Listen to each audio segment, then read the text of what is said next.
একদিন এক বেদুইন, গ্রাম্য আরব, মসজিদে এসে জানত না যে এটি নামাজের জায়গা, পবিত্র স্থান।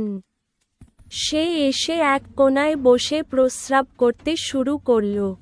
সাহাবারা রেগে গেলেন এবং চিৎকার করে উঠলেন। কেউ কেউ ছুটে গেল তাকে থামাতে, কিন্তু নবী করিম সাল্লাল্লাহু আলাইহি ওয়াসাল্লাম তাদের বললেন, তাকে থামিও না, ওকে শেষ করতে দাও। যখন সে শেষ করল, নবীজি শান্তভাবে তাকে ডেকে বললেন, এই জায়গা আল্লাহর ইবাদতের জন্য, নামাজ ও কুরআন তিলাওয়াতের জন্য। এখানে এমন কিছু করা উচিত নয় যা অপবিত্র। তারপর তিনি সাহাবাদের নির্দেশ দিলেন, ওর জায়গায় এক বালতি পানি ঢেলে দাও।